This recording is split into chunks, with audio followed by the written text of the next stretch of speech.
es un paquete de dos iniciativas.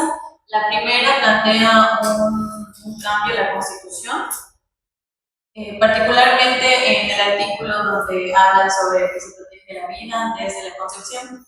Y el segundo paquete es sobre las leyes secundarias. Ahí entra pues la ley del Código Penal. Queremos la derogación donde a las mujeres actualmente se nos criminaliza por tomar la decisión de abortar. También incluye modificaciones en la ley de salud, que es importante garantizar el acceso legal y sin ningún tipo de presión por parte del equipo médico, enfermería, que muchas veces mujeres se enfrentan con estos estigmas que lo terminan profundizando el sector de la salud. Estas iniciativas se trabajaron en colaboración con diferentes agrupaciones, organizaciones nacionales, como Abortistas MX, que aquí pues, nos tiene el honor de acompañarnos, UNACE, que es una organización aquí en el estado que desde hace más de 30 años viene haciendo un trabajo de acompañamiento y también de protección hacia estas mujeres criminalizadas. Consideramos que sí, no es un tema de asuntos políticos, sino también es una deuda histórica y también un reconocimiento a ese trabajo que muchas mujeres como la doctora Sandra Peniche, como Amelia Ojeda, emprendieron en condiciones sumamente represoras, sumamente discriminatorias, y que hoy pues tiene ese fruto, ¿no? Nos abrieron camino para que hoy podamos hablar de esto, para que primero llegara este fallo a la Suprema Corte y hoy tenga nuestro Congreso esa obligación. Que bueno, aparte de esas organizaciones, pues mucho del trabajo que se realizó no fue público, fue con base a una estrategia en la que platicamos con estas organizaciones preguntando cuáles eran los trabajos que ellos y ellas habían realizado con anterioridad para sumarnos a ese trabajo también. Nos acercamos a personas y colectivos de la diversidad porque sabemos que pues también hay hombres trans que cruzan por esta criminalización, y también para las personas no binarias y todas las personas con capacidad de gestar, está pensada esta iniciativa para ellas también, y que lo hemos platicado con anterioridad. También hay participación de historiadoras, investigadoras, académicas que tienen algo que aportar.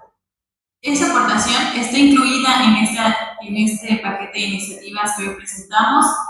Sí, muchos me han preguntado ok, ya lo presentamos, ¿cuándo se va a discutir?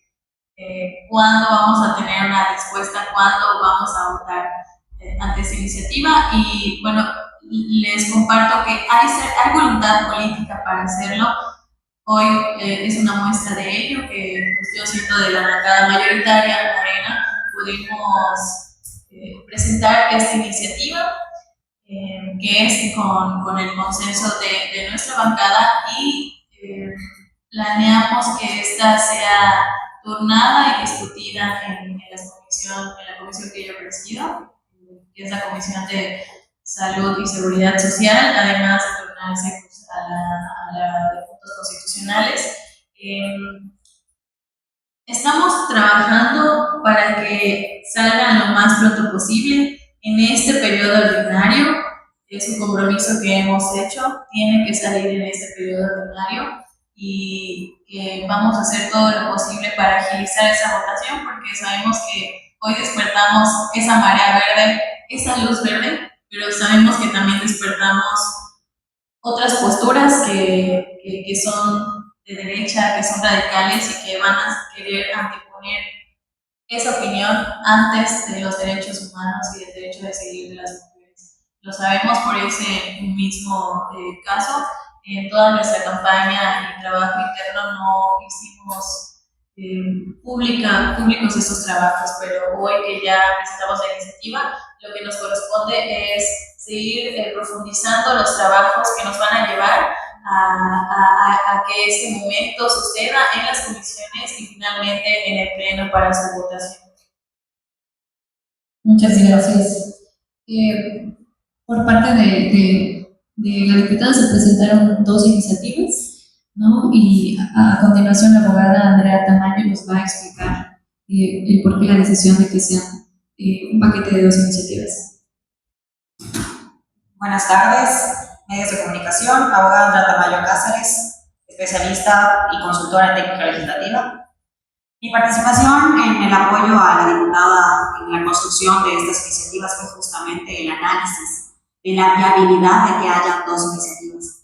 No podemos ignorar que nuestra Constitución en Yucatán aún permanece un candado en el párrafo cuarto del artículo 1, que menciona que la vida se protege en nuestro Estado a partir de la gestación, lo cual es inconstitucional. La Corte ya ha determinado que aquellas constituciones locales que determinan una protección de la vida desde el momento de la concepción va en contra de los derechos humanos, pero además va en contra de un principio, el principio pro persona, porque el Estado no reconoce a una persona, a un ser humano, hasta que éste ha nacido.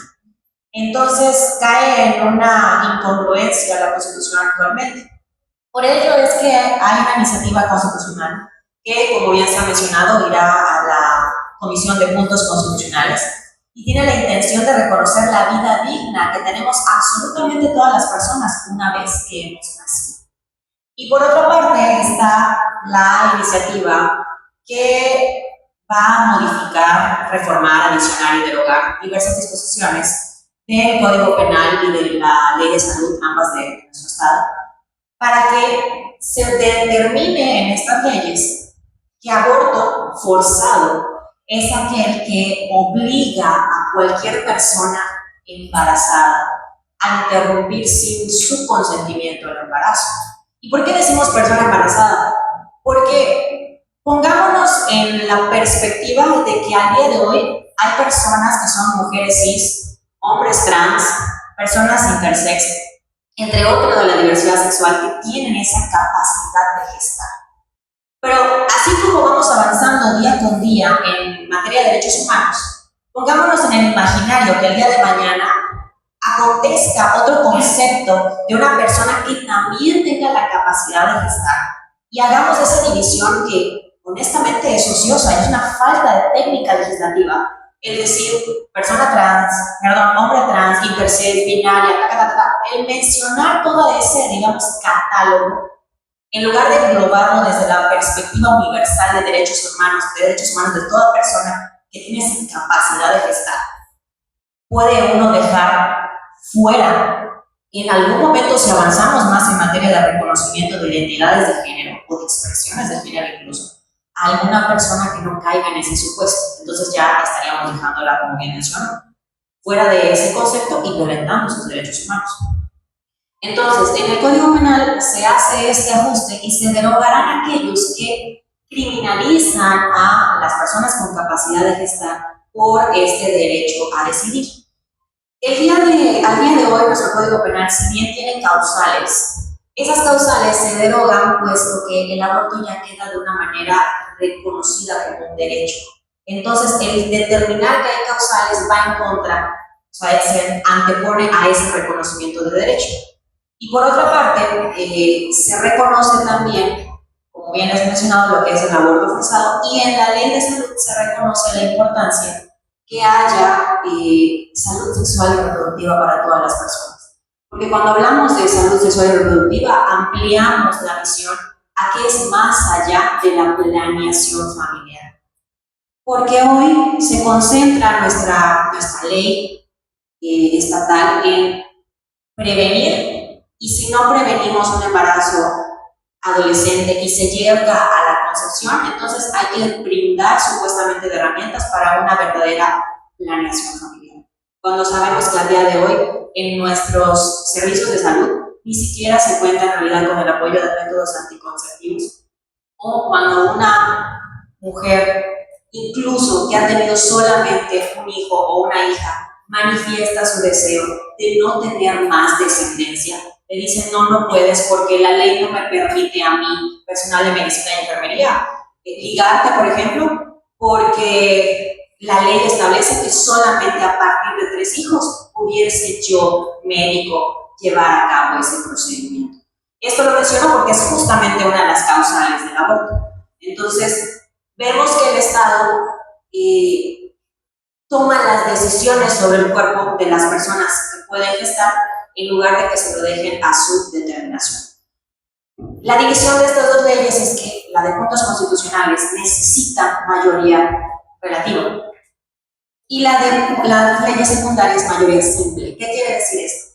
Que las leyes secundarias podrán ser votadas en el Pleno, el dictamen podrá ser votado en el Pleno por 17 diputaciones, si no me equivoco, y podrá pasar y ser aprobada. En cambio, la constitucional, que requiere mayoría relativa, requiere, calificada, requiere a partir de 19 puntos. Entonces, esta división permite que las leyes secundarias puedan avanzar independientemente de que la constitucional pudiese quedarse un poco rezagada. Pero al ya tener leyes secundarias, ya tenemos que, por ejemplo, el IMSS y el ISSSTE, que ya se determinó a nivel federal, ya puedan llevar a cabo estos procedimientos de interrupciones y dejemos de violentar a las personas con capacidad de gestar. Gracias.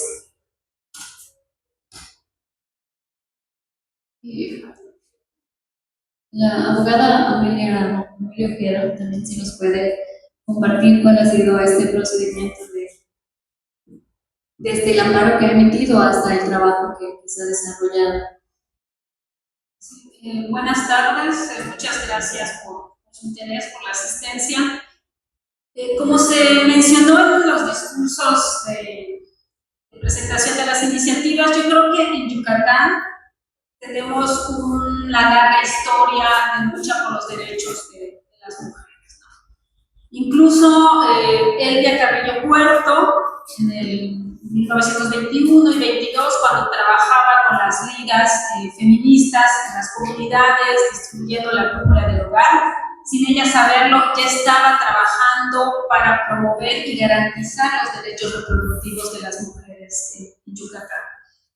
Y creo que esto que hizo Elvia en su momento y que tanto se menciona y se ha mencionado durante más de 100 años, ya tiene que materializarse. Habemos organizaciones, personas, mujeres, que durante mucho tiempo hemos trabajado este tema. Hemos hablado del acceso a servicios de aborto para las mujeres como una forma de garantizar su autonomía reproductiva en la parte que corresponde, porque la autonomía reproductiva también está relacionada con la planificación familiar, con el acceso a metodología anticonceptiva y con acceso a educación integral de la sexualidad para poder tomar decisiones.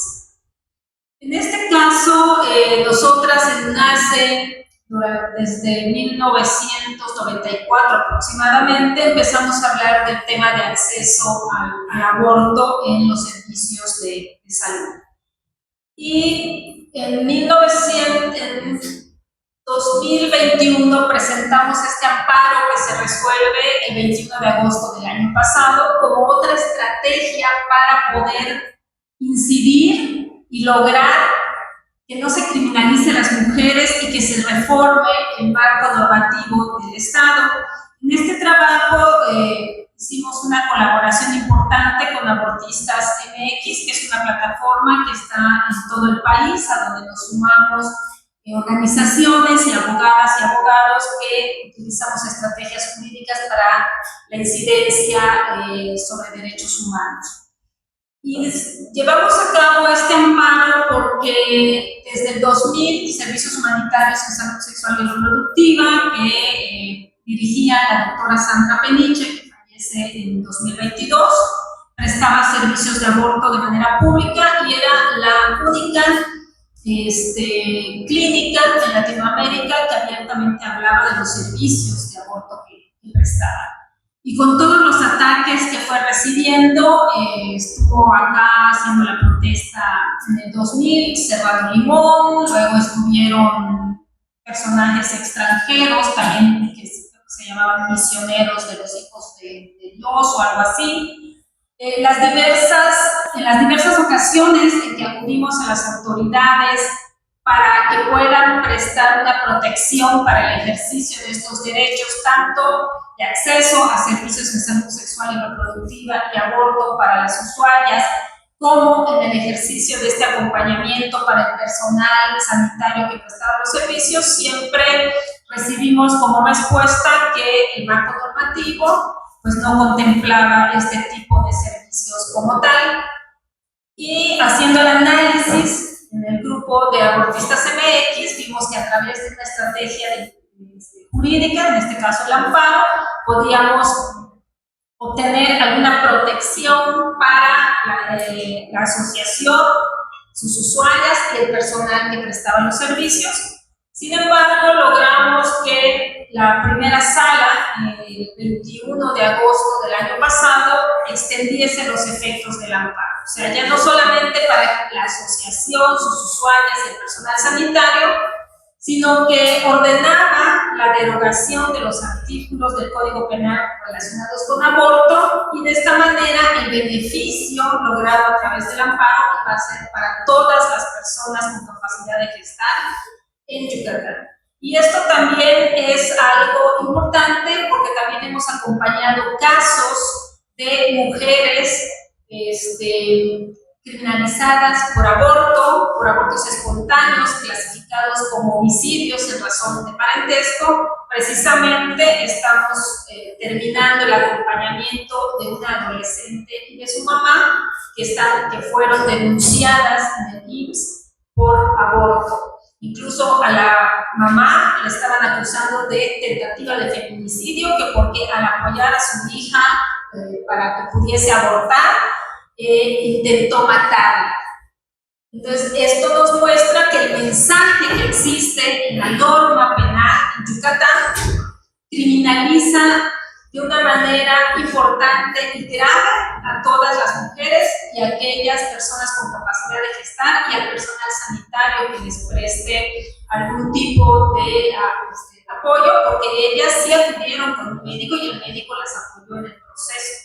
Sin embargo, vemos que la mentalidad de quienes aplican la legislación pues no tiene este enfoque de derechos humanos, y por eso creemos que la voluntad política que está mostrando esta legislatura, y que no se tuvo en la anterior con la iniciativa que presentó en su momento la diputada Alejandra Novelo, pues cambia totalmente el contexto. Logramos con este amparo que se abra la puerta.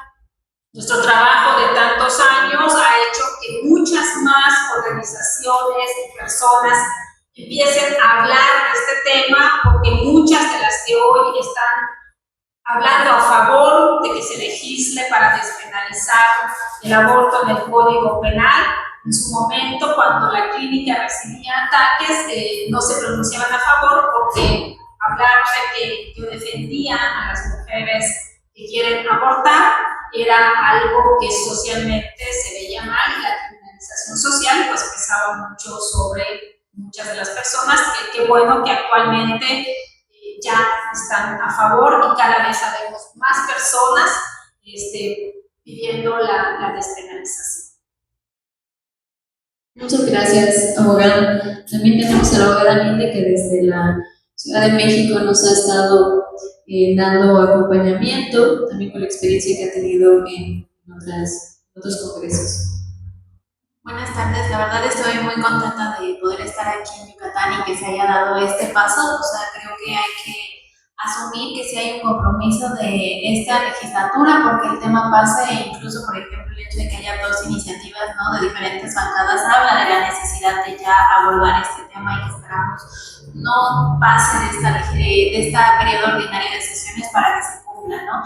Nosotros estuvimos acompañando tanto a UNACE como a la doctora Sandra Peniche, y bueno, en este momento a las diputadas que están presentando esta iniciativa, y solo quiero agregar algunas cosas que creo que es importante, ¿no? Esta iniciativa es integral, o sea, busca justo atenderlo del tema constitucional, el Código Penal y la Ley de Salud, pero hay que recordar que el tema de la Constitución lo estamos haciendo más bien por la deuda histórica de lo que significa tener la prohibición más bien la protección a la vida desde la concepción, ¿no? Porque aunque legalmente no ha servido para impedir el acceso al aborto, porque en todo el país se puede acceder al aborto por las causales como la causal violación, sí es ahí un monumento en el cual se nos recuerda a las personas que tenemos la posibilidad de gestar que no somos dueñas de nuestro cuerpo. Y entonces eso es un mensaje que se está replicando generación con generación y por eso es importante que salga de la Constitución. Y la Suprema Corte en 2021 con Sinaloa lo refrendó, ¿no? Al decir que estas cláusulas no pueden servir para obstaculizar el derecho al aborto, pero tienen que eliminarse por el mensaje en contra de los derechos a las mujeres y a las personas con posibilidad de gestar. Entonces, por eso es importante que ese monumento, ¿no?, de los antiderechos que está en una constitución local salga, pero por el otro lado también hablar de la despenalización es quitar estas formas de criminalización, cualquiera que sea, ya sea por prisión, por multa, por servicio a la comunidad, hay otra que es tomar un tratamiento en libertad, que son las diversas formas de criminalizar que hay a las personas que decidimos abortar, se tienen que eliminar, ¿no? Pero que no se queda el vacío, porque justo al hablar de aborto forzado, estamos hablando de que el Estado todavía tiene un interés, ¿no?, en proteger que a nadie se le obligue a abortar, como se ha dicho públicamente que esta iniciativa podría abrir esas puertas. Eso no es así. Se está protegiendo justo ese derecho, pero también del lado de la ley de salud, garantizar que exista toda la regulación necesaria para que el servicio se pueda proveer sin ningún obstáculo, ¿no? Y por eso hay el interés en el tema de objeción de conciencia, pero también de cómo tiene que ser regulado. Y al ser integral, no solamente estamos hablando de aborto, sino que estamos hablando ya de más allá de planificación familiar, sino de salud sexual y reproductiva, ¿no? Que eso incluye un espectro muy amplio de información, educación, acceso a métodos anticonceptivos, acceso al aborto, pero también, por ejemplo, que las personas que decidan voluntariamente continuar con un embarazo reciban la atención médica necesaria durante el embarazo, parto y puerperio, y se garantice su vida y también la del neonato, ¿no?, en los casos de las personas que quieran hacer. Entonces creo que hay una oportunidad muy grande. A mí me da mucho gusto que también pues una diputada tan joven lo haya presentado, ¿no?, porque justo está poniendo al centro las demandas y que tenga todo el apoyo de la bancada, habla muy bien. Y creo que no hay un momento histórico más importante que este, en un contexto donde en México pues ya tenemos una presidenta, ¿no?, que este congreso está con mujeres muy importantes, ¿no? Entonces sí creo que es ahora el momento para hacerlo y pues saldar esa deuda, ¿no? Porque las otras legislaturas, aunque a lo mejor había personas que tenían la voluntad, no había las condiciones, y yo creo que hoy se tienen y entonces hay que aprovechar.